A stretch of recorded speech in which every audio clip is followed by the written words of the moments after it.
Assalamu alaikum, sisters and brothers. Welcome. Suleiman Rahim here. Let's slay some demons. Sisters and brothers, I believe this is Mark 6 of our series on breaking the dumb barrier. Here I want to talk a little about science, a little about mathematics. It's going to require a little study. But we're the gods, and to ascend back to the throne, you must know how your kingdom works, the basis of it. It's all mathematics. It's all mathematics. Cavey doesn't see it that way. He sees mathematics in it, but he doesn't see that's all mathematics. And again, he's limited to the sight of his eyes. So he gets microscopes to try to figure out what those things look like when he looks into the deep depths of the universe. And telescopes look way out. See, when he looks into the far regions of the universe. See, because he's limited to his eyes, telescopes and microscopes. See, but we mind. See, we can perceive with our minds. I'm going to give you an example, because all mathematics, again, they think that the universe is something that obeys mathematics. They don't see it as it is mathematics. The whole thing behind this so-called theory, quantum mechanics. It's a theory. The idea of quantum means that in the microscopic level, because they had a conflict. See, Einstein, he was out there in the cosmos. He wants to see the universe, on the macro level. See, but there's other people that want to see on the micro level, and they disagree because on the micro level, they was talking about randomness, right?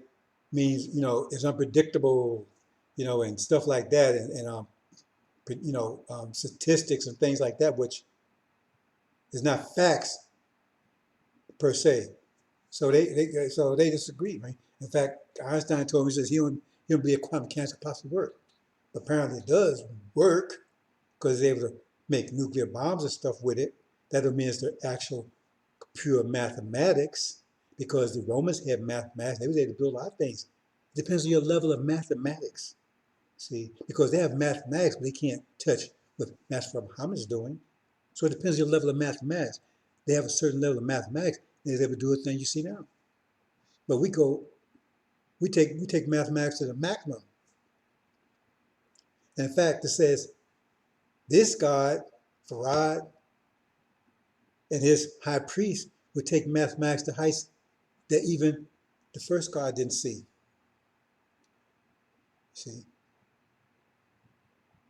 So it's going to make all things new. It's going to take this creation that the first God gave us and just transform it to something that nobody could imagine.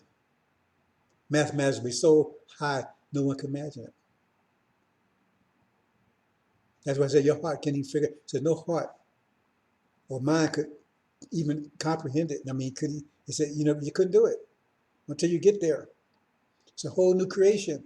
It's like going from being in the womb to being out here. I mean, it's totally, you're in the world, you're in the reality, but this reality is totally different from that reality. You're alive there, you're conscious. And that 9 months may, from my point of view, seem like nothing, but from that's a whole lifetime for them. The sperm traveled to the egg. That whole process is a lifetime to them. It may seem like a few minutes to you, a few hours to you, but to them, it might seem like 100 years. It's a whole lifetime to them. You have to understand how time works. We're time travelers, so you have to master understanding of time, what time is. It's relative. See, like once you understand the 5 pillars of Islam, you move through time fast. But the ones these time makers, they're moving slow. It's like when you go to a party, right? And next thing you know, man, and it went fast. That was fast, man. Like I just got here, it's over already. See?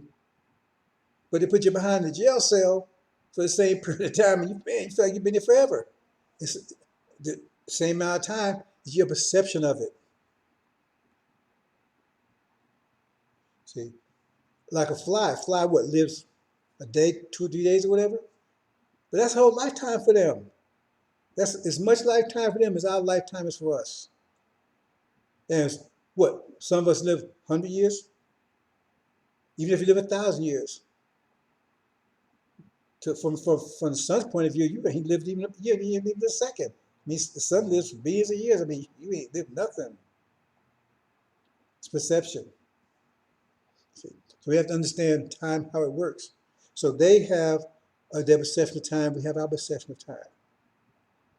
They say, well, a day is as 1,000 years, even 50,000 years, it says in the Quran. See? Because they've been here 6,000 years, and that's here a long time. For us, that's a blink of an eye. We're here 76 trillion years. What is 6,000 years compared to 76 trillion years? We've here $76 trillion, and somebody had $6,000. What would you think about that? They ain't got nothing, man. That's they chump change. You just give them another one, just when do you miss it?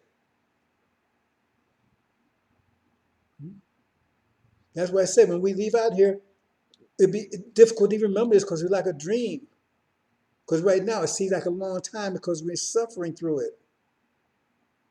It seems like a long time because we're suffering through it. See? So we're going to talk about mathematics. We'll talk about a couple other things too. But this particular iteration, if you will, is talking about mathematics. So I'm going into some detail, but not a lot of detail. There could be some generalities involved. Because I don't want to get too technical here, because I know I will lose some of you, because some of you are not ready for this yet. But you get a basic idea how your creation works. And especially you younger people out there, right? Put on your shoulder. That not to say that you older people are not going to enjoy this, because you're going to be restored to your youth. You're going to be restored to your youth too. See, so you're going to be part of the process too. See? So here we go, brothers and sisters. Let's move into this. Let's go through this little phase right here. Let's these few slides right here.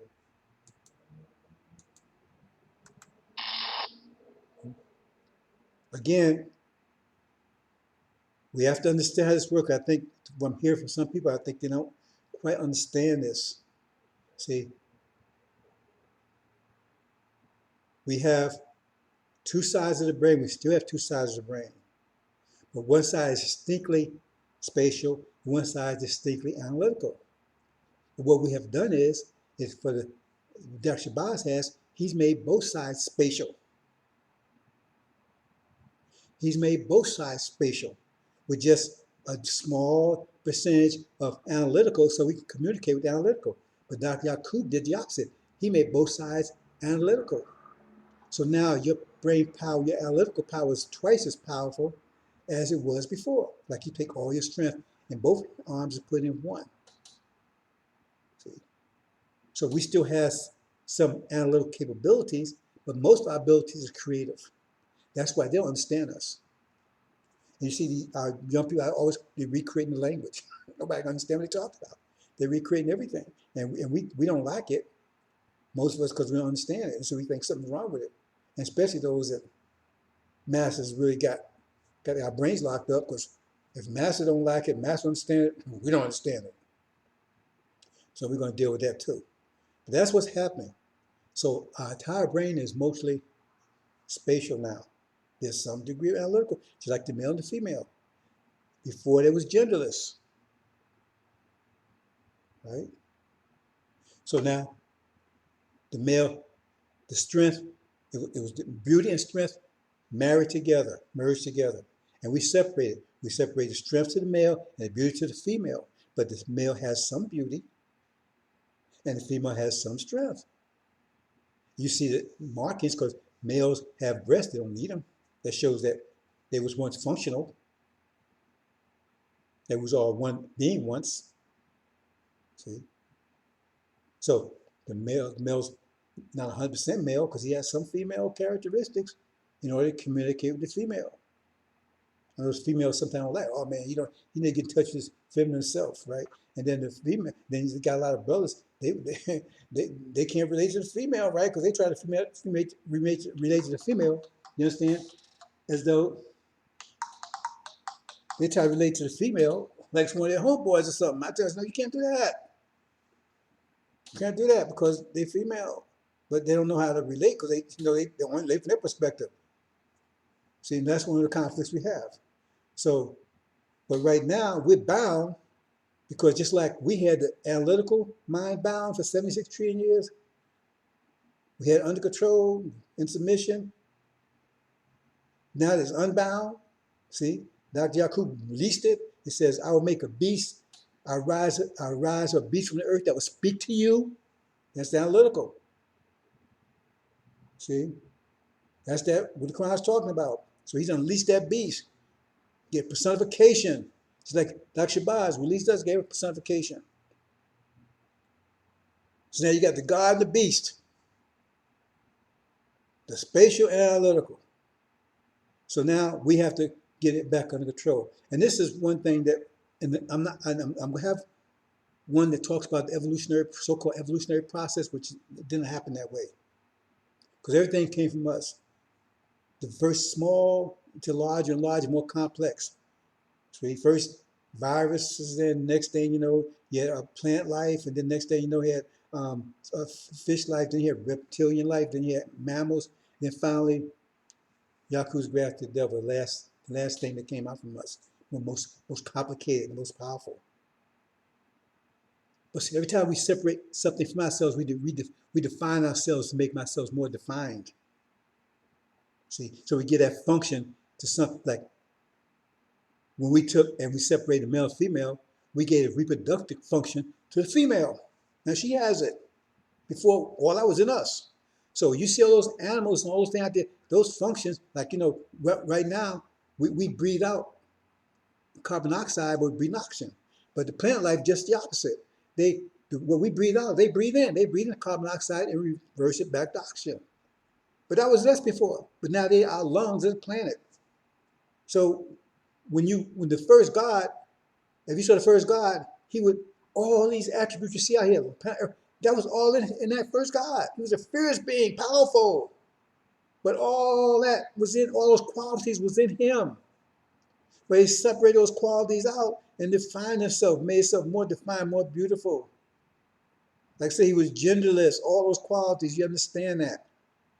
See, so now we're more defined than ever. We can't be more defined than we are right now. See? So we have to understand that process. See? But what we did is every time we separate something from ourselves, we gave it independence. Why? Because it had to learn itself, had to understand how it fits into the environment. Once it got comfortable with fitting into the environment and knew understand its purpose, how it fit into the ecological system, into the biological system, then we bring it under control. Then we bring it under control. Same thing, that's why one reason we let Yakub do his thing, because we let them go out and do their thing. See? Gave them independence. That's why it says we gave them their backs. Because now they have a back. Back means you're separated. When you have a back, then you're separated, right? And now we bring them into submission. See? And the rebellious ones, they're gone. See? Who's the ones that, you see the Shia over there? They're the ones who bring submission because they're technical. They're technical.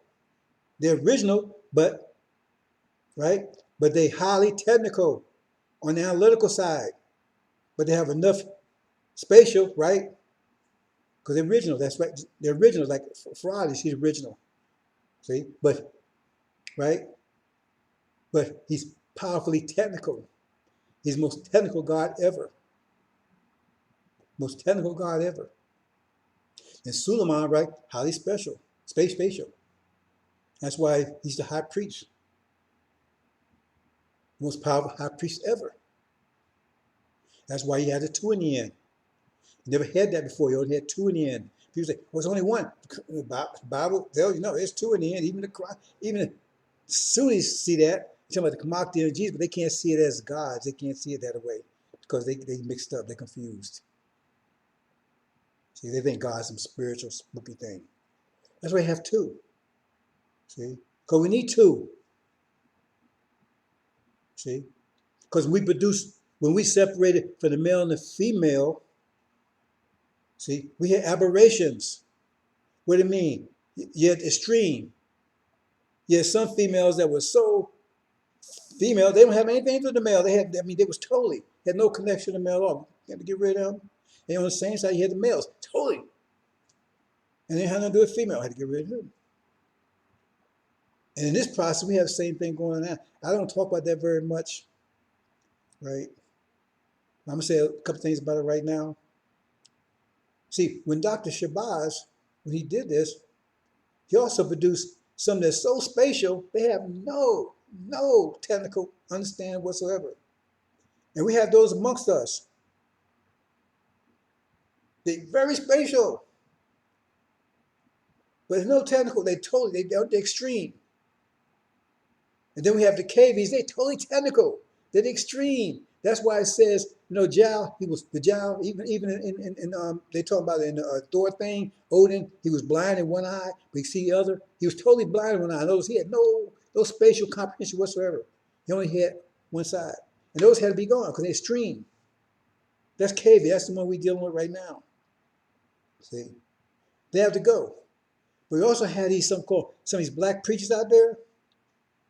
See? You listen to them. Those one time. We just leave everything in prayer. You see, because they're totally spatial and they don't see the actions has to match up with their ideas. So they don't feel like I can just lay down. Jesus will take care of everything. Just leave it to Jesus. That's their thinking. You say, that's not where we think. That's spatial, totally spatial, but that's no good. Because they can't communicate whatever creativity they have. They can't communicate to anybody because they have no technical ability. They think they can sit around, oh man, Jesus will take care of me. See, I just have my faith in Jesus.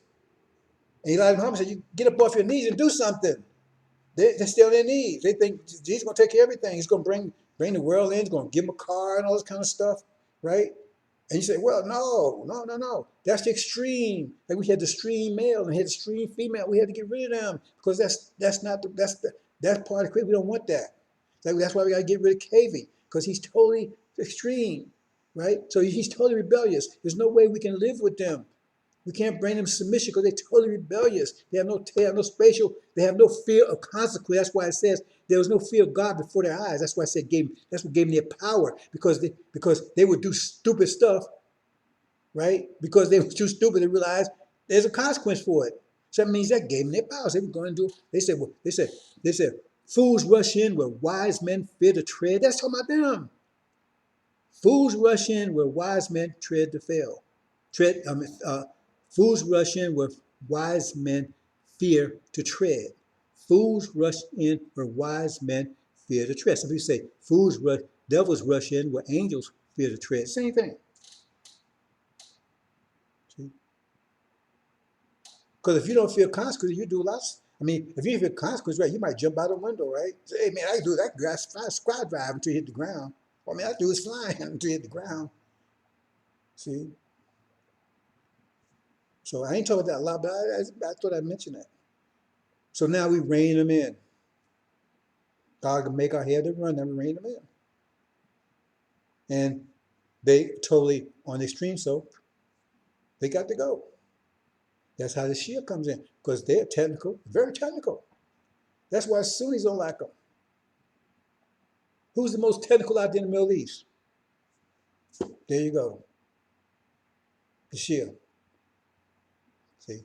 But they're sitting around waiting for some mystery God to do things for them and running back to God can make hey, give me some weapons, teach me how to help me defend me and help me make bomb stuff. They make their own stuff. They're very technical at it. That's why they fear them. That's why foreigners Israel fear them. They don't fear the Arabs. If they could roll up Iran, they rep next. Iran's the only thing. These Arabs are so stupid. They don't understand. The only thing keeping foreigners Israel from taking over Saudi Arabia, right? Taking over Iraq, taking over Syria, right? Taking over Lebanon. Only thing stopping them is Iran. Yet they all hate Iran. Because once Iran's gone, then what's going to stop them? What's going to stop? You see what they're doing to the Palestinians? Understand that, brothers and sisters.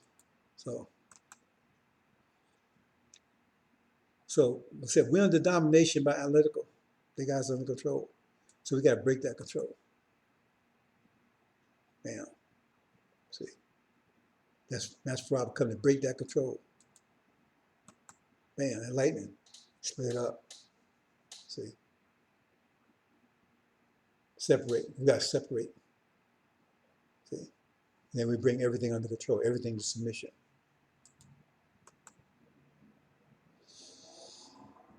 Okay, atom pressure bomb, mathematics. Now again, brothers and sisters, some generalities here. I want to make some basic points so you understand in general how things work. See, so we're going to talk about pressure bomb. Now, I need you to understand this distinction between force and pressure. They're exactly the same thing. The only difference is, right? If you take and you have, say for instance, you had a broomstick that weighed 1,000 pounds, right? And you put that in one spot on the floor, it's probably going to break through that floor. Because that's force. That's all force at one point. All that force at one point.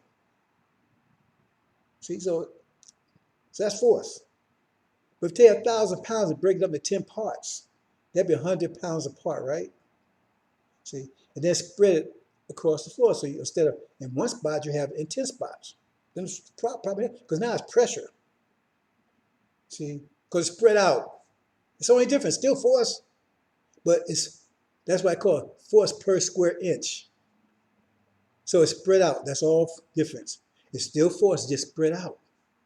So every point at that point is 100 pounds. That's force at that point. But for 1,000 pounds of pressure, it's spread out. So it's as 1,000 pounds of pressure because you put it all together. So just spread out. It's the only difference. See? So the analytical mind thinks in terms of force. The spatial mind thinks in terms of pressure. See? Because our whole environment is based on pressure, not force. See? I say, oh, I mean, that confusing. No. Because remember, they're the same things, just the way it's expressed. See? So I'm trying to give a quick example here. In a pressure field, everything has the same force because that's what it is. It's mass times acceleration equals force. So that means that if the pressure is balanced, there's no current, anything, that means the pressure is equal at every point. They call it no net force. That means the force is equal at every point. The pressure is equal at every point, right? So in other words, it's all force spread out. That means it's pressure now, right? Like in a balloon. So you call it pressure because it's the force spread out. So here we are, say we are molecules, with air molecules in that balloon. Okay, so everybody has the same amount of force. So, and the pressure is, the molecules are beating up against each other. They're colliding with each other. That's what pressure is. They're colliding with each other. See, they're colliding with each other. See, they're not in harmony. They're colliding with each other. So in your daily life, you collide with people. You interact with people, you collide with people. So some collisions are really dramatic, right? Some are susceptible. See, some could be fatal. You get an argument with someone because it's the same amount for everybody. So the analytical mind says, "Oh, hey, man, I'm tired of dealing with all this collisions. If they got his gun and shoot, bam, I'm gonna kill that one. Get ready to collide with me. So he think problem solved. No, problem not solved. From his point of view, that's problem solved. So yeah, you gangsters, and I'm gonna kill them. Problem solved. Because when he shoot that molecule, all he does is break. Say you got a helium atom, which is 2 protons and 2 neutrons, right? So all you do is broke it up into 2 helium. We got a helium atom, which is made of 2 protons and 2 neutrons, right? That's helium atom. But a hydrogen atom is 1 proton, 1 neutron. So when you hit it, you kill it, right? You kill the helium atom. That means you split it up into 2 hydrogen atoms. So now the helium atom no longer exists, but now you got 2 hydrogen atoms. You got 2 now. And they're moving faster than the helium because it's mass time acceleration. So since they have less mass, they move much faster. But you don't recognize now because you know what a helium atom is, but you don't know the atom. You don't know what a hydrogen atom is. So now they're coming at you even faster, but you can't recognize them. So he didn't solve any problem. All he do is recreate his problem in a way he don't understand it now. I hope you understand, bro. And says I'm going to really, at some point in time, really try to elaborate on that to explain it to you. So you guys try to kill your enemies. See, that's one of the reasons why fraud hasn't gone to action because it's not time yet. Because he killed them, just take another form because ain't time for them to go yet. There's not enough pressure to crush them. We wait till the pressure enough to crush them. See, that means then the pressure's too great, but they can't survive it. But the pressure's not that great, and you kill them. All they do is transform into another form. See, like the helium atoms transferred to hydrogen. Now you don't recognize it; it's coming to you a different way. Hope you understand that, brothers and sisters. See, so their way of thinking is the wrong way of thinking, but it makes sense to them. Hey man, kill that, kill him. Now I ain't a problem no more. See, but now you create 2 other enemies that you can't see. You see, that's going to give you just as much grief as that one did. Just going to give it to you a different way. Instead of giving it to you 3 times 4, it's going to give you 2 plus 10 or 6 plus 6 or 8 plus 4. Give you a different way, but you're still getting it. You're still getting the same amount of pressure. It's just the quality of it changes. You change the quality. You didn't change the quantity. You changed the quality. You didn't change the quantity. They think they changed the whole bit. I got rid of that. Hope you understand, brothers and sisters. So we're talking from the pressure point of view because that's the way the spatial mind works. But we need to understand how the force works also too, the analytical mind. Because we have to master the analytical mind. See? We gave it its independence. Now it's time to bring it back to submission. Shabazz versus Dr. Yakub. What vision will win the war of Armageddon? 2 visions. You got the analytical vision and you got the spatial vision. The analytical vision is at war with our creation. The analytical vision, analytical man is in war with our creation. That's why he got all these diseases and everything. They brought that into existence. That wasn't here before them.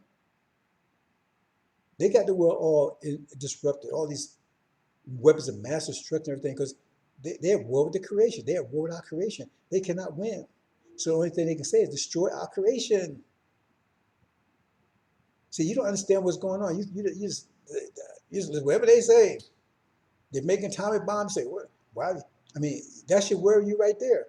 These people, right? These people, right? These people who have been cause all this, make mischief, all this destruction. Now they got the power just to blow up our creation. And you sitting around here and think there's nothing, and you're out here playing your Xbox and watching NBA and NFL, and you don't understand the threat there? Aren't you part of this creation? Oh well, they're gonna burn you up, but you're gonna be in heaven. And you believe in that.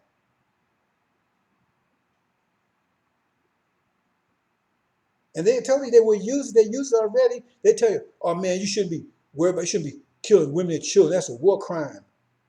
When they dropped those bombs on Hiroshima and Nagasaki, they dropped it on women and children purposely. They didn't drop it on the military.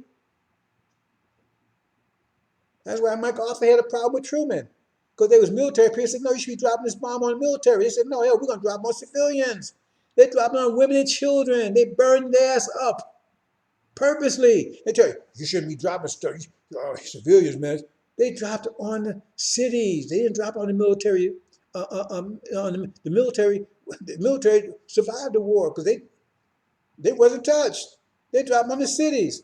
Hiroshima and Nagasaki. They didn't drop on military forts. They didn't drop military divisions, battalions. They always show you what they're about. And those are little firecrackers compared to what they got now. I told you to have a fusion bomb. It's so powerful. They need this fission bomb that they drop on Japan, Nagasaki, and Hiroshima. They need that to trigger it. That's so powerful. They have bombs now. They can blow up. They can blow up a whole state, possibly a whole country. I mean, there's no limit to how powerful a hydrogen bomb can be. They just haven't built one that powerful. But there's no limit to how powerful it can be. And some people say they have.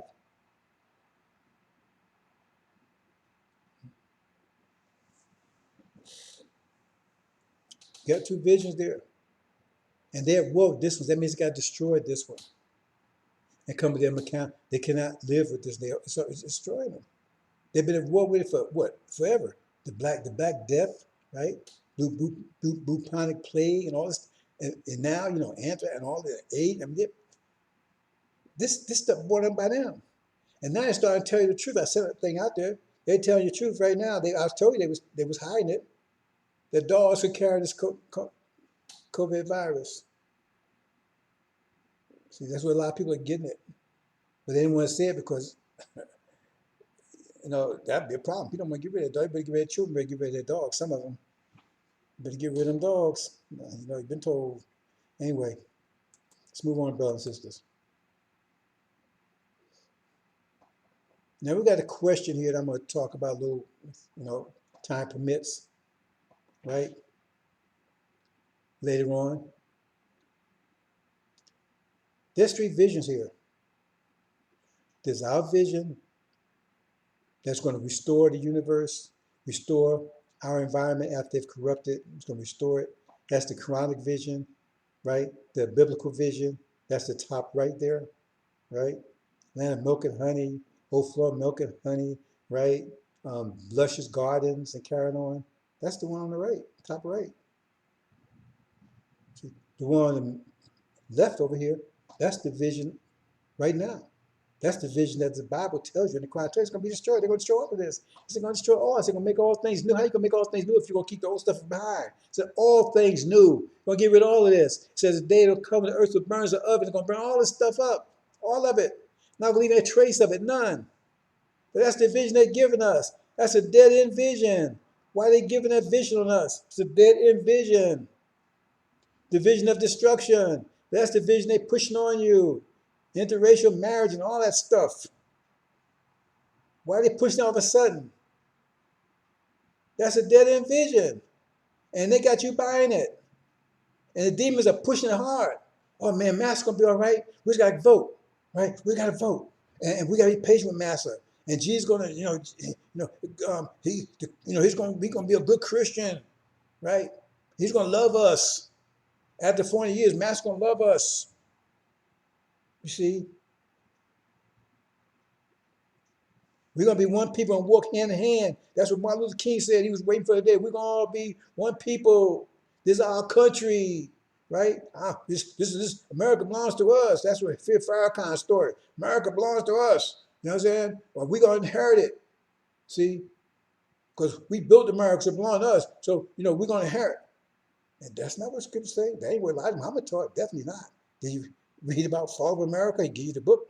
Obviously, he don't want you to expect you to read it. I mean, I suspect there might not be any pages in it. Just pages, blank pages, because he expects that you ain't going to read it. Just have it on your bookshelf, say, I got High Fall of America. That's the vision they're giving you. They're pushing it hard. These advertising everything. And you buying into it.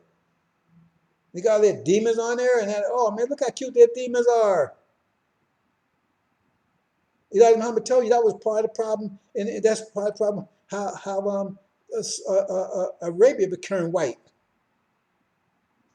because Ishmael, they're our brother. They was dark as we were back there.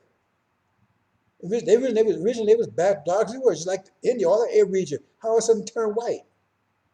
Because it said when we pushed them out of there up into Europe, yeah, these sisters with their, their blessing, right? Bless their hearts, boy. They felt sorry for little babies and kept them around.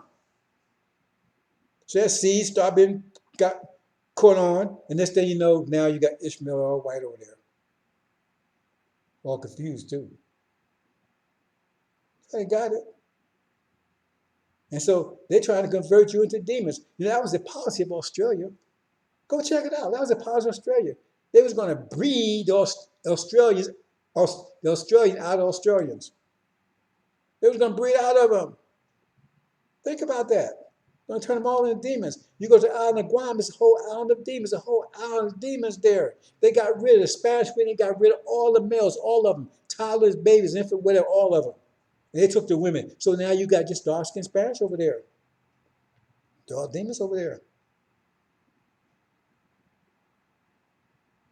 Demons mean half devil, half man.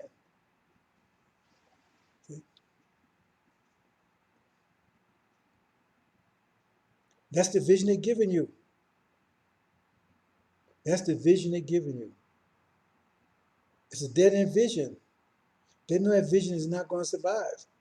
But why they give it to you? Because they don't want you to see that top vision, your real vision, because they got to delay you as much as they can until they achieve their vision that's on the left, on the right bottom over there. See, because that vision gets rid of, see, because those two visions on the right, it's either one or the other. It's one or the other. It's a mechanical vision or it's a biological vision. It's one or the other. And they cannot survive the biological, and we cannot survive right under their technical vision. One or the other. We have no place in their vision, and they have no place in our vision. That's a cyborg. A cyborg is a mechanical being with a biological brain. They can't convert their brain. But you see right now, they built them towards that. Remember the movie, the so-called Bionic Man, right? That was a cyborg. Okay? All his body was all biological. His brain was just, all his body was mechanical, right? But they go a step further because his body was all mechanical. But this one, his body is electronic and mechanical. So all the Xbox stuff, all this supercomputer, all that stuff is built into that. So he can see the world like he wants to see it. He press a button and boom, and he can time distortion. He can think he's on the Bahamas for the next 20 years. Time distortion. He only be there for a couple of seconds. When you have a dream, right? You have a dream. You think you better check out dreams, right? The average dream lasts only a few seconds, but sometimes you think you've been there for a long time. Been in that dream for a long time, especially a nightmare. It's time distortion. And they're working on doing all that stuff. See? So they can have intimate, just be better than the real thing from their point of view. Just press a button. Maybe not even press it, but just think it. That's the world they're trying to bring in. But they got to get rid of our world to do it. And so therefore they got to keep you thinking this way, because first they need your creativity, they need your patience, right? And your stupidity to wait long enough to, to stop listening to information like this here. You understand? Because they don't want you to come back to your spatial brain until they get enough power over you, enough power to eradicate you altogether. That's whole story, Adam and Eve. Consume the tree of knowledge of good and evil, give it to all blacks. When you consume something, take out existence. That's what's going on. So they're pushing it hard. They're pushing it hard. All of a sudden, since 2020, they've been pushing on overdrive. See, and that's if those you come Christians, you talk in the Bible, you know that vision is dead. It tells you right there, it's going to be destroyed, all of it. So why are you pushing that vision on you? And you're going for it. It's a dead end vision. You already ran to COVID-19 2020 miles per hour. You ran that George Floyd thing at 2020 miles per hour. You're getting ready to run this war in the Middle East at 2021 miles per hour. And most of you are going to crash and burn on that one. A lot of you crashed and burned on the COVID-19. They're pushing it hard.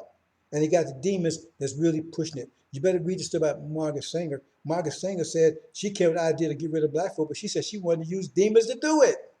She said she wanted to get these black preachers, these Christian preachers, to convince you to abort your children. That's the whole purpose of doing that. I always talk about the demon wars and stuff, right? Or you got to put all this stuff together, brothers and sisters. See, they're at war with you. I hope you're stupid enough to not know that and keep sitting around, right? Until you get the bullet to the head.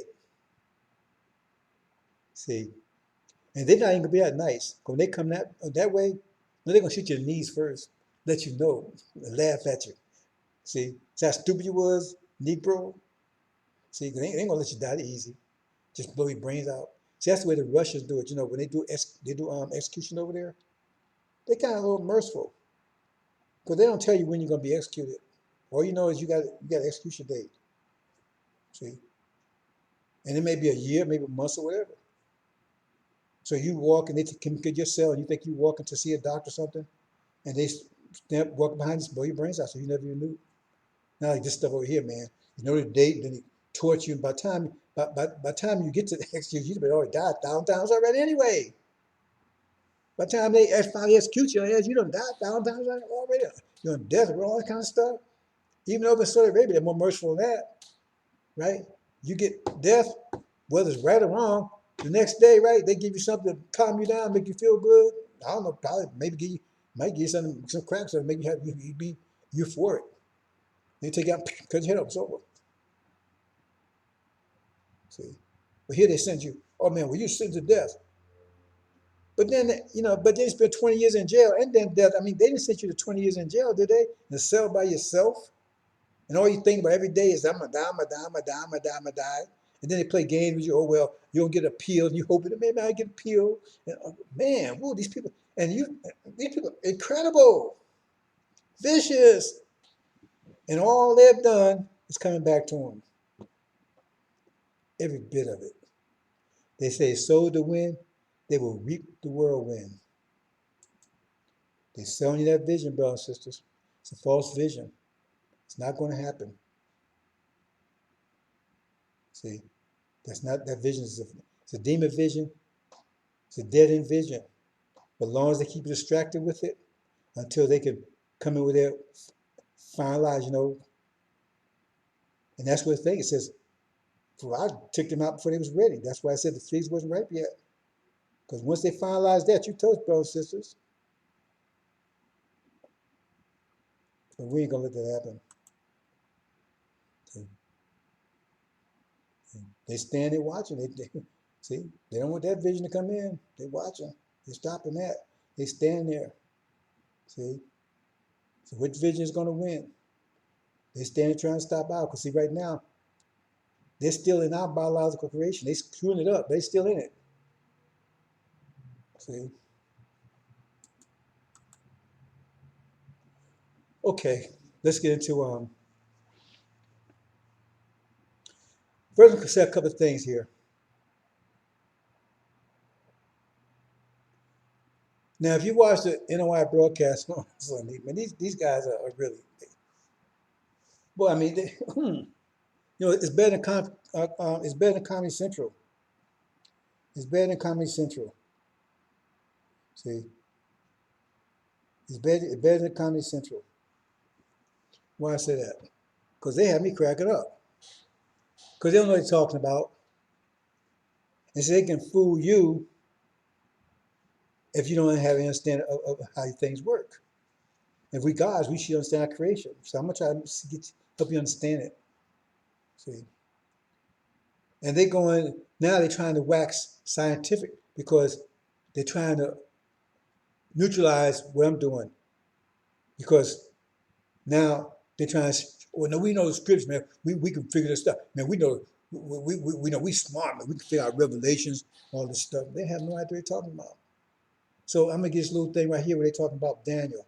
Now I don't talk about Daniel very much because I mean we don't have I don't have it's mainly me, brothers and sisters. Now I'm trying to teach, those that stand with me so they can start, But right now, I mean, you know, I, I'm doing these every day. I mean, between doing this, going to the gym, all this thing, and studying, right? I still got to apply to five fundamental principles. Like I said, my slash all this stuff. I do all that stuff too. I'm not, I mean, so it's only me, and so I have to balance this out. So I can't study as much as I used to study because I have to put the information out because we running into, right? I mean, we running into the time in unprecedented trouble at a quick rate, fast rate. But you don't have to worry about that, brothers and sisters, because remember, the highway you're driving down, 5 fundamental principles of Islam, right? So you won't hear the faintest sounds of raging roars of hell. They're going to get off. So to say that is I'm saying, um, there's so much information, and I'm giving, I see, I'm on the case every day, right? I'm posting all the time, ideas, keep everybody inspired and give them more information, right? So I was going to write a book, but again, I told you, the time moved much faster. So I'm not going to go into detail here. I did talk about it. I did some previous videos. I mean, I have so many of them, I can't remember all the things I talked about. I didn't realize the brothers, maybe he'll document them and maybe he'll catalog them. I don't know, because I got so much. I read across a few other days, I couldn't remember I even did them. So my picture wasn't, I wouldn't even believe it was me. I got stuff going back years. When I was on YouTube, had a lot. I know I had at least 100 on YouTube before they deplatformed me on YouTube a few years back. That's how I came to Facebook because I didn't want to go on Facebook at all. Anyway, so we're going to talk about a little about this thing that they try to talk about on Sunday. Show how stupid they are. I'm not going into detail because it's very complicated. There's a lot of information there, right? So I'm going to hit some high points. So what I'm going to say is I'm going to summarize this, right? Now there's a story in here about Joseph. There's also a story about Daniel. They're the same person. So you got these conditional prophecies that if they do this, this will happen. If this, that will happen, right? And that's in there for a reason. So in other words, both of them solve puzzles that no one else can solve. See, but remember, this gets back to the story of Nineveh, because if Nineveh repented, one thing happened. If didn't repent, something. So they got to address both issues. They said, well, Nineveh, the great city. Not talking about Nineveh represents the nation of Islam. They're going to repent. They're going to repent of Farrakhan. But Nineveh, the great city, they was called to repentance. So as they repent, one thing will happen. If didn't repent, something else will happen. And repentance would come to the point 40 years after Elijah departed, which would be from 1975 to 2015. That means Obama would be president. Now, Obama is not one of us. He's a Levite from Africa, right? So, now, and when you read in Daniel, you have Nebuchadnezzar, and after him will come Nebuchadnezzar's gold, and then silver, which is Africa. The gold represents the original nation, right? Us, and the silver represents the African nation, with their original also, right? So, but Belshazzar, he came after Belshazzar, he was from the silver. Now, he would be the president at the time, right? This was talking about at the time of 2015. He was the president. And when they say Chaldeans, the Chaldeans represents, that's the Bible way of talk about the Caucasians. They call them Chaldeans. So I'm just giving some, I'm really going into much detail I expected to, so I hope you follow this. So we have two situations. What happens if Nineveh, the great city of America, repents, and what happens if they don't repent? So in the case we see in Joseph, they repented. In the case of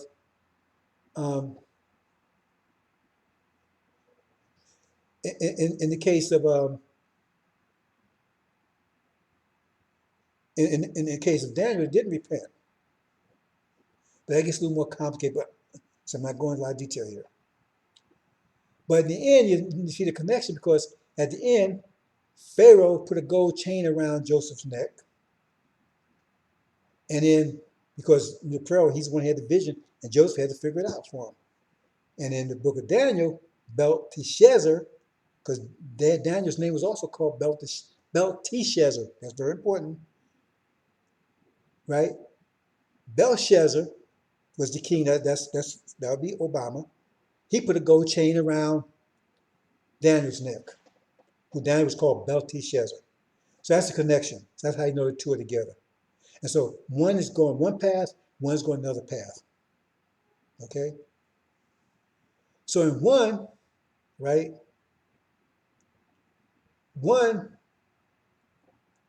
In one case, destruction comes, one is destroyed, right? In the other case, right? It continued. So in Joseph's case, right? Joseph figured out the king listened to what Joseph said, right? Bam. And so the king was saved for a period of time. But in Belshazzar's case, right? In Daniel's case, Belshazzar did listen to him, so Belshazzar was killed. See? Okay, so I hope you understand that. So here's here's Joseph, right? He got a chain around his neck. Then here is, right? Daniel gets a chain around his neck from Belshazzar, gold chain. That's connected. The gold chain represents the original nation, right? See. So with Daniel, right? Daniel represents Suleiman, right? Joseph represents Suleiman, right? So in other words, they get, they elect, they get their people. See, now I'm really getting too far ahead of myself here. But the thing you need to know is that we're going to talk about the vision. We're going to only talk about Daniel's vision. I mean, yeah. So many tekel. We're going to talk about the tekel part because that's the part they kind of focus on. Now, remember, the book of Daniel is totally sealed. It's totally sealed. So how the hell they going to tell you what it means unless they broke the seals? So they're going to tell you, well, this is what it means. And it tells you what it means in Daniel. But it couldn't mean that because the book is sealed. So that means that's part of the sealing. See, because Daniel interprets the vision, right? So the interpretation of the vision couldn't be the interpretation. It had to be a sealed version of the interpretation. But they tell you, well, if you interpret it, the book's not sealed if it's because it said the book is sealed. I mean, you understand that? So they stupid on that point of view too. You say, well, this is what it means. Well, if you know what it means, then why is the book sealed? No, the meaning what Daniel gave is part of the sealing too. It's sealed also. But anyway, so we're not going to deal with that too much right here. But what we're going to talk about, we're going to talk about tekel part. See, now tekel, what does that mean? See, and he tells you what tekel means down there. He says, tekel means, right, you've been weighed on the scales. Some places say you've been weighed in the balance and found deficient. You've been weighed in the balance, and so it's talking about a weight. You've been weighed in the balance, a weight. You weighed against something. You've been weighed against something, but you're short of something. That's what it means. You've been weighed against something, but you're short. You can't be short. You can't be short. That's what I said. You were weighed in the balance. You were weighed against something. You can't be short. That's what tekel means. So what does that mean? Okay, get back to Belshazzar and Belteshazzar. Exactly the same name. The only thing about Belteshazzar is that it's got a T in it, right? Let's go to the next page here.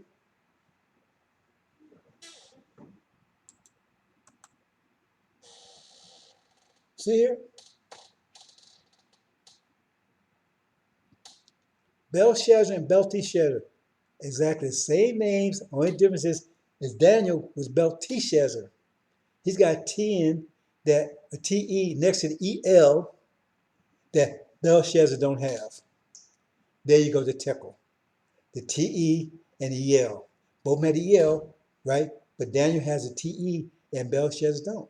So he's saying, yeah, you're trying to be, because see, you don't understand who a bomb is. I'm not going into detail here, and maybe I have a thing about that, right? But we don't need to know about that right now, right? See, let me move so make sure you see the whole picture here. Sometimes I get my own way here. And so,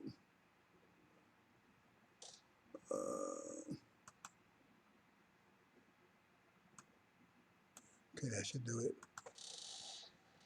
See there? That's what it means. because he wants to be Belshazzar. He's the king. He wants to be the king of the original people. See, but he said, no, you waiting the bounds. You miss it. You can't be it. So he weighs him against. See, because they're at the same time. Suleiman and and Obama's they're contemporaries at the same time. And that was the whole problem that that Jonah had, right? That Suleiman had with God, because he didn't want to go and warn Obama about anything. That's why, he said, because he didn't want to warn them. That was the 40 years, right? To 2015, that it would be destroyed by 2015 if they didn't repent. He don't warn them anything. See? So then it's been 3 years on Guam in the Isle of Demons. Been 3 years on Isle of Demons. So there are demons there for 3 years because he refused to do it. Then God didn't do. God told him to get up, prophesy, and then he didn't follow through on the prophecy himself. So they got argued about it. And I think Suleiman and God, Suleiman's probably the only prophet messenger ever got an argument with God, right? And survived it, right? Because Suleiman was right. God's not gonna get you if you're wrong. If you're right, he's not gonna destroy you if you're right, right? But he said he's merciful. He's merciful to the NOI. As his baby. Remember, Elijah Muhammad didn't create the NOI. That's what Muhammad did. Elijah Muhammad just nursed it for 40 years. See? And Farrakhan, right, just sucked his blood for 40 years. So that's what that means. See? You're waiting to bounce. So they had no idea what they're talking about. He didn't see any of this. He probably still don't see it. That's how I break everything down. Now, look at it. If you don't agree, look at it. It says you waiting to bounce. He's weighed against what? He weighed against Belteshazzar, which is Daniel. And you came up short, right? You don't have the TE next to the EL. You're missing that part. That's what it means, brothers and sisters. Now I can break the whole thing down. I did a presentation, right? And I have a book that I put together. So you have a book that I put together right here. I don't know if you can see it. I don't know if you can see it. Techo. This lighting thing is not doing too good here. So I don't know if you can see it here. So I put this together in 1992 or 93, I think it was, right? And it explains all that in here. See? So maybe I'll republish that book. We don't have time. We don't have time. I can't do everything, brothers. I just want to point that out. Let's move on. Oh, but when you get back to Joseph, right? Now the king did do what Joseph. See, otherwise, if you read this thing, let me see if I have on the next page here. Then we'll go on. Okay, let's back up here. Back up here. See, and because he didn't, right? It says, and the same night, Belshazzar, that's Obama, the Chaldean king, he was king of Chaldeans, he was the president, was killed. That means if Farrakhan had went through, if Farrakhan had went through with this threat of destroying Nineveh, the great city, after 40 days, like he said, that means America had been gone. Obama would have been killed. That means he would have been the president. He would have took it out then. That's when he was going to take it out. He was going to take it out then. See, Darius is fraud. See, brothers and sisters, Darius is fraud. Now, if you want to find out, go look, study Darius. Darius is the son of Esther and Euphorus. Euphorus, I think is, I can't remember the pronunciation right now. But Euphorus was a king. He was a king of all of India and Ethiopia and all that region. He was a powerful king. But his wife, Esther, she was Jewish. She was Caucasian. She was Chaldean. See? And they had this son, Darius. He was the king. That's Farad. And Farad was the one that was going to take down Obama, take down America. See, Darius, that's Farad. He was going to take that. See, so it says he was going to receive the kingdom. He was going to take it down, right? And he was going to receive it if he had took it out then. That he's going to take it out then. But he says, no, I'm not going to do it. See, that was 2015. See? So he gave him a repeat, what, 5, 6 years? He did it for the sake of it. In the why? Because he says, because there's some left there that don't know the left hand from the right hand. I mean, they can't confuse Elijah Muhammad's teacher from Farrakhan's teacher. So that's why he wouldn't do it. And so Jonah got upset. He said, well, man, you made me look like a fool, man. You told me to do this. I didn't want to do it. Then you locked me out on an island with demons for 3 years, right? And then I come back and I do what you tell me to do, then you don't do it anyway. What was that? What's that all about? You know, yo, what's that about, yo? I mean, come on now. I mean, I know you weren't going to do it. You didn't do it. I get locked down out of demon for 3 years, and I go ahead and do what you tell me to do, and then you don't do it. And now they call me a false prophet. Come on, yo, what's happening with that? Well, listen, that's your thing. You do your thing, right? I'm going to do my thing, right? That's my baby. NOI is my baby. I created him. Elijah Muhammad nourished him. I'm going to give him a break. I'm going to give him some more time. I'm going to give him some more time. Now, you got a problem with that one? No, Master Muhammad, I have no problem with it. You know, you're the boss. But still, I mean, look where that leaves me. I mean, you make my job a little hard for me to do. Because these people call me a false prophet now. Don't worry about it, son. You'll be all right. Yes, sir. Yes, sir. All praise be to Master Muhammad. He praise I forever do. Right. That's what we do, brothers and sisters. We might disagree about things, but he's the God. And I'm setting an example because I disagreed. And he kicked me in the ass. And so, hey, you don't see me sitting right to my, hey, man, no. All praise be to Master Muhammad. We'll be all right.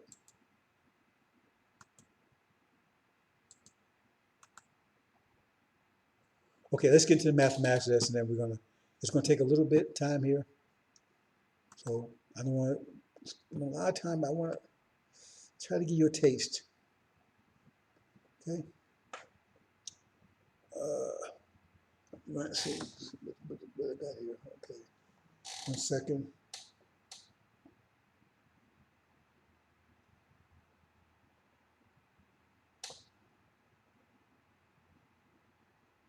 What happened? What?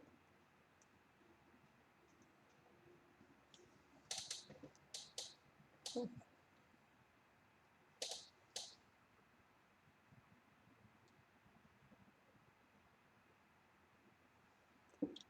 Okay, brothers and sisters,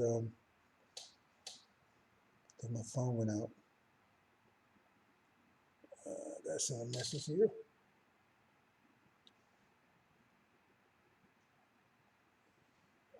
Let me see here. Maybe. I don't know, maybe this charge went off.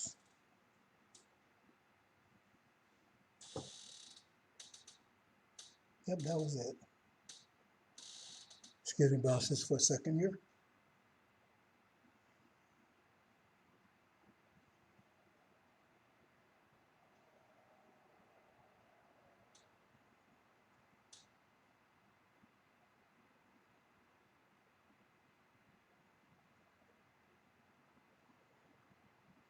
Okay.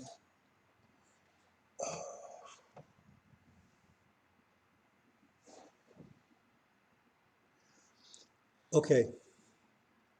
Let's get this mathematics a little bit. I don't want to rush it along.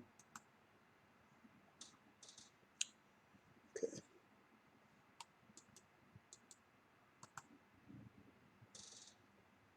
Now, actually, our creation is very simple. Very simple. See, it's complicated in their minds because they have an analytical mind, so it's complicated to them. But when you understand it, it's very simple. It's based on very simple ideas, very simple principles, not complicated. But it's complicated. Now, I was saying, simple minds complicate, complex minds simplify. So if you got simple mind, everything's complicated to you. But if you got complex mind, everything's simple. So our creation is really simple. Anyway, so let's try. You can. I hope you study this, try to understand it. We have dimensions. When they talk about dimensions, have a zero dimension, which is a point, right? It has no space. I mean, dimensions mean space. So zero dimension means no space, but it exists. That's a hard concept you understand, because remember, KV, it took a long time to recognize zero was a real number. The Romans didn't have any zero. You ever see the story? Roman numerals didn't have, they couldn't conceive of that zero being a number. It didn't happen to, they started to realize until they ran up against Prophet Muhammad and the Muslims under Prophet Muhammad, and they brought them trigonometry kind of stuff, and then they recognized that zero is a real number. Anyway, so a point exists, but it takes up no space, none, zero. That's why when they say matter, they say, well, it's infinitesimal. It means very, very small. See, they can't imagine, they imagine that it's taking up space, but it's real infinitesimal. I mean, at some point, it's so small, but still take up some space. They can't imagine that it could be a point where it takes up no space, because matter takes up no, matter takes up no space, but it exists. So we're going to talk about that in a minute. So anyway, that's the zero dimension. The first dimension is a line, right? Second dimension is a square. Third dimension is a cube. There's no such thing as a fourth dimension. And we can prove it, but I'm not going to try to prove it here. So that's the zero dimension. Here's the first dimension, a line. Okay? Now, a line has 2 points on each end. Remember, point? So the point can take up any space, or a line will be longer than a line, right? So the point is just position. That's all the point is, a position. So a line is the first dimension. We have to understand this. And then a plane or a square is second dimension. It's a square, right? But it's made up of 4 lines, 4 first dimensions. Each line is made up of 2 points. You understand the pattern? You see the pattern there? Here's a cube. But a cube is made up of 6 planes, or 6 squares. And each square is made up of 4 lines. Each line is made up of 2 points. See? So half of each side, they're mirror images of sides. So like a square has 4 sides, 4 lines, but 2 of them are just mirror images of the other 2. So we only care about 2 of them. In mathematics, we only worry about 2 of them, because it has 4 lines, but 2 lines is just a mirror image of the other one. Just like a cube here, it has six squares, makes 6 squares, but 3 of them are mirror images of the other 3. So we're only going to worry about the first 3 as 3, because the other 3 is the same thing. It's just a mirror image of it. Okay? It's like a line has 2 points, but 1 point is just a mirror image of the other, so we only worry about 1 point. And that's where we get the idea of derivatives. See, because the line is like x is just a value. It could be anything. It could be 5, whatever value. But when you put that exponent, that thing, that 0 on top of like that, that shows what dimension it is. So that means x to 0 dimension. That means that's a point. That means you're talking about the 0 dimension. So that's a point. See, I'm kind of moving through this, but I want to get to some definitions, because you need this to get to where I want to get to. So when you see that 1 there, that means it's 1 dimension. A line only has 1 dimension, just length. That's it.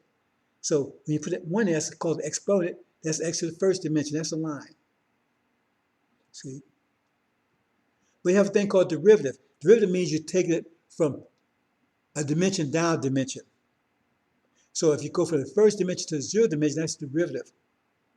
That's what derivative is. I mean, you shift it from 1 dimension to another. You're going down a dimension. So if you take the derivative of first dimension, right, that means you're gonna come up with a point, because a line has 2 points. We only care about 1 of them. So the way you get derivative, you take derivative, that exclamation point there, I'm using that to show, means you took a derivative of a line, equals 1 point.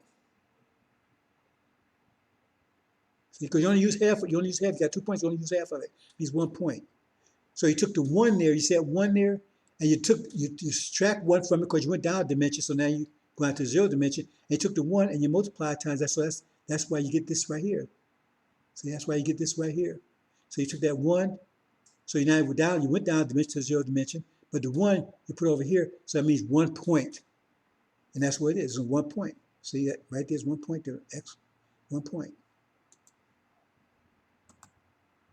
Same thing here. Now, if you take the derivative of the second dimension, right, this second dimension, right, x squared in the second dimension, right? So you take the 2, put it down here, that's what's over here, subtract 1 from that, right? So you got 2 lines now, right? Because remember, it takes 4 lines to make this up, but you only care about half of it. That's 2 lines. That's the formula for getting a derivative. That's what a derivative is. That's what it means by derivative. Right? You went down a dimension. So if you take the derivative of a square, you're going to get 2 lines.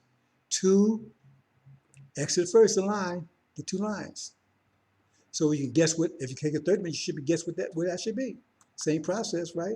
Use the cube, right? Third dimension. You take down second dimension, you get what? 3 squares. 3 x to the second squares. So I'm gonna leave it like that. So we're moving to this thing. So now velocity is a line. That means you're moving down the highway, right? That's a line. You're moving down a straight line, right? Should be a straight. I hope you're moving a straight line.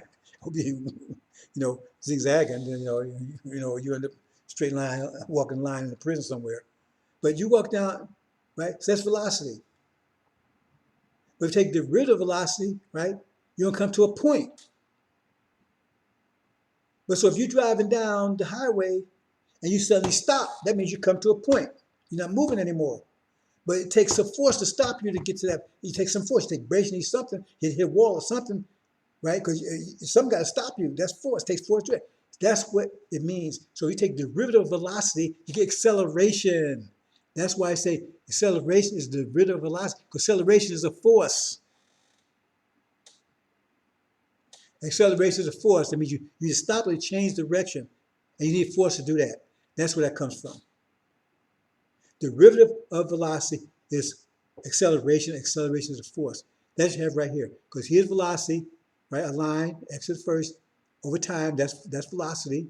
Take derivative of it, and you get acceleration. A point. You come to a point. See, you came to a point. You're not moving anymore. See, at least you're not moving that direction anymore. See, you change direction or you stop. It's either way, it takes a force to do it. That's what the idea of acceleration comes from. That's the idea of mass times acceleration equals force. So I talk about this in other, I got another that talks about this in more detail, right? Let me move this over here so I'll get my way here.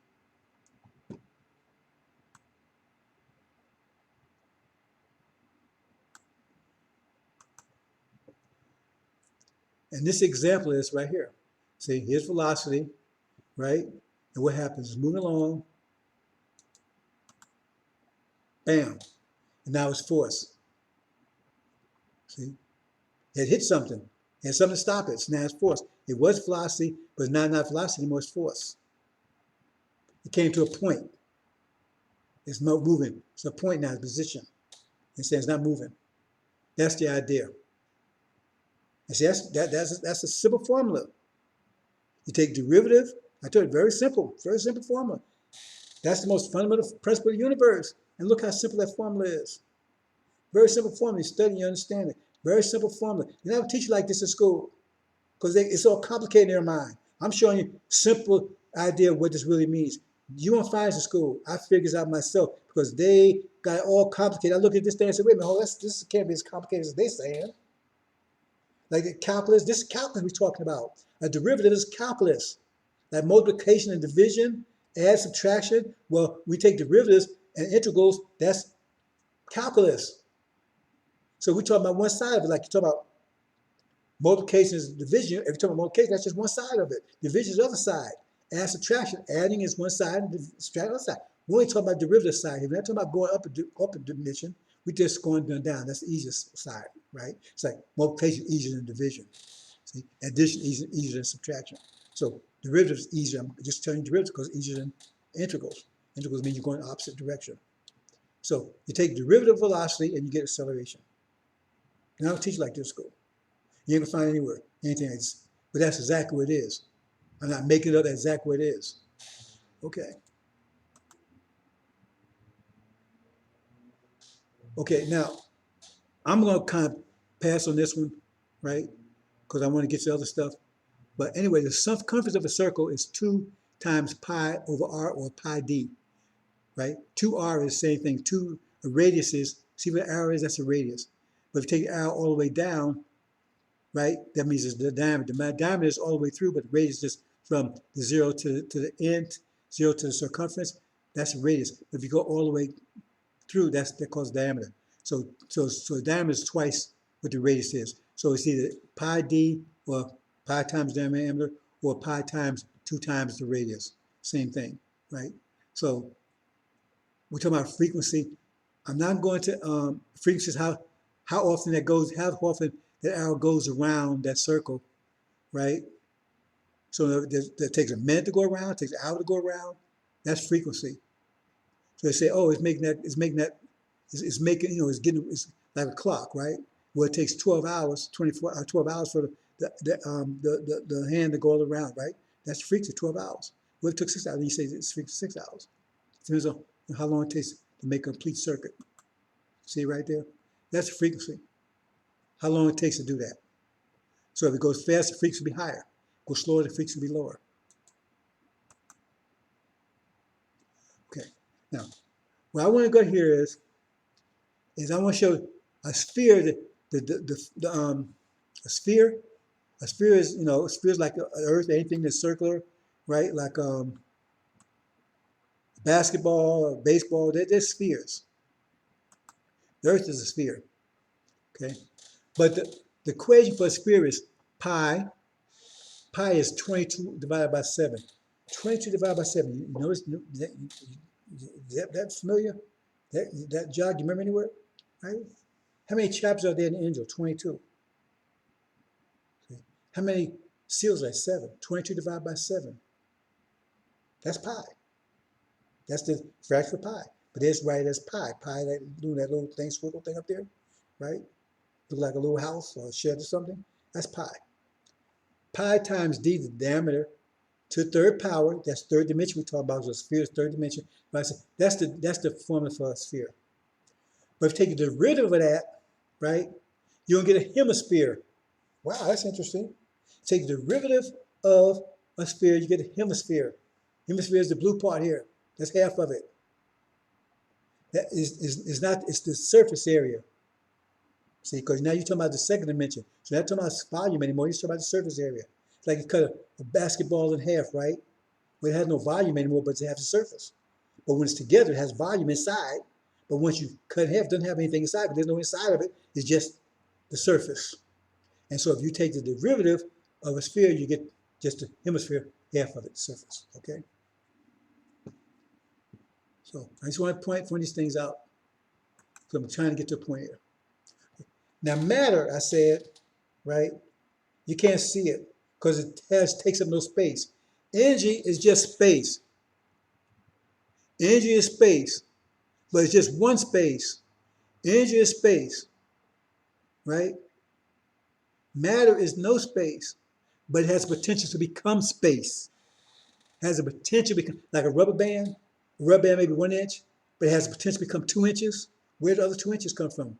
Maybe because it come through. Where did the other 2 inches come from? It wasn't there before. But it has potential to become 3 inches because you can stretch it. But initially it made just 1 inch, but it has a potential. So matter has a potential to become space because matter is no space. They can't conceive of matter as being no space. I said, they say it's infinitesimally small. No, it's not small. It doesn't take any space at all. Something that doesn't take any space, not small, it doesn't take any space at all. But they can't understand that. So that's matter takes up no space at all. That's a zero dimension. But it exists. See? It exists. And so when you take, say you take a rubber band, for instance, right? So that means some point in there was some point that wasn't an inch became an inch. So if you got a rubber band that's 1 inch long, right, and you make it 2 inches long, that means you had a point in there that became an inch that wasn't an inch before. See, it didn't have any space, but then it had potential to become space, so it became space. So now you have 2 inches, but where the other inch came from, there was a point that became an inch. That's what happened to matter. So when you when you start stretching the universe is like a rubber band. Energy is like a rubber band. When you stretch it, right, it becomes more tense. That's force. So as you start expanding the universe, right, it starts tension and starts creating space. It starts creating space, because that's how it can expand. Because the only way rubber band can expand, it has to create space. It has to create an inch where it wasn't an inch before. So if you take rubber bands 1 inch long, you stretch 2 and 3 inches, you had to create 2 inches of space. It wasn't there before. So that's the only way it can expand, because if it can't do that, then it breaks apart. So the universe, the only way it expands, has to convert points, matter, into space. The more they expand, the more matter creates in space. Because they tell you about neutrons, they say they don't know where they come from, they spontaneously come to exist. Because as the universe expands, it starts creates neutrons. That's the space is created. And the space is going to create is similar to the form that itself is in. See here? Now that expanded. How it expanded? See, let's go back and look at this again. See, there was just one space there, one block. So now it expanded. Had to make more blocks in order to expand. So now you have more space than you had before. You're on the tent, they're tense. They're tense now because as you put rubber band, it gets more tense, but you get more space. But the space is more tension in that space, right? Because what you convert, right, that space to tension. So it's space, but it's tense space, right? It's not relaxed. Hope you understand, brothers and sisters. That's matter. So the universe expand, bam, see? It brought a neutron into existence. The spirit, that's what a neutron is. That's it. A neutron is pi d^3/6. That's the equation, that's neutron. So as the universe expands, it keeps bringing these neutrons into existence. The more it expands, more neutrons. Got trillions and trillions of neutrons. That's the only way it expands, has bring neutrons into existence. See? But when they take quantum, when they talk about quantum physics, what they're telling on this level, there's no fractions. On the atomic level, there's no fractions. We have fractions here, but but there's no fractions there. So everything, every action is no fraction. So it's a quantum. That means is a certain amount of energy that applies to every action. Same amount of energy, no matter what. It's because no fractions at that point. So it took a certain amount of energy, right? Tension, the universe, to bring that into existence. So to take it to the next form, it requires the same amount of energy to take it to the next stage. And what's the next stage? Spinning. To make it spin, right? It takes the same amount of energy that creates a neutron to make it spin. A spinning neutron is a proton. That's the difference between proton and neutron. Protons spin. So by spin, they create a current. And they also create torque. When we talk about the second pillar of Islam, creates torque. Torque is a force. That torque, right, they call that electron. It's a force too. They call it electron. And remember I said you take the derivative of a sphere and you get a hemisphere? Well, that's what a hemisphere is. Electron is a hemisphere of a proton. That's why every proton has one electron. Every proton has one electron. Because the spin, it creates an electron. Every proton has an electron. But it has a place for 2 electrons, but it only has 1. See? And that's important when you talk about molecules and stuff. But for right now, that's why we look at every atom, every stable atom, right? For every proton, there's 1 electron. That's why. See? So a proton is just a spinning. So in other words, the universe keeps expanding with the same amount of energy that it took to create that neutron. That's the same amount of energy it takes to cause that neutron to spin. And when it's spinning, then it becomes a proton. Proton spinning produces torque. Torque is an electron.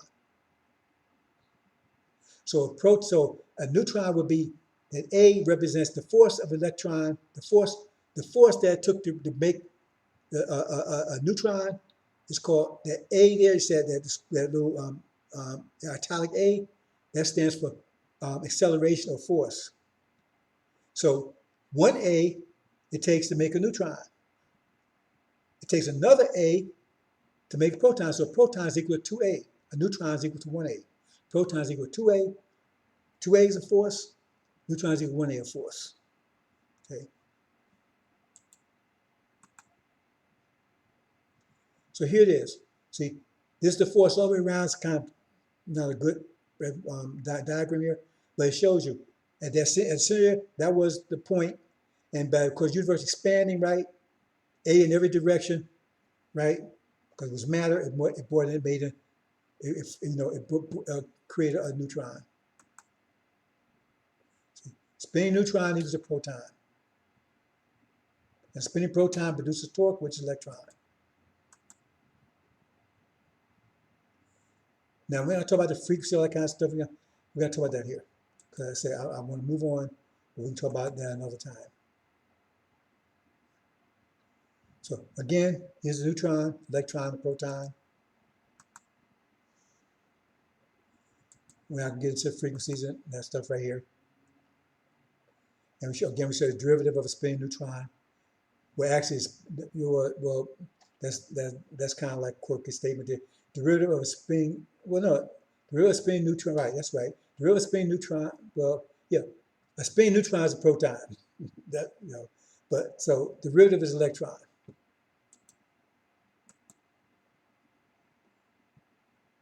Okay, and I said that's the surface area, right? It's because the second dimension, that means the plane is not a volume. So electron sense is two-dimensional. So when you take derivative, right, you get two-dimensional, right? But it's half, right? It's a hemisphere.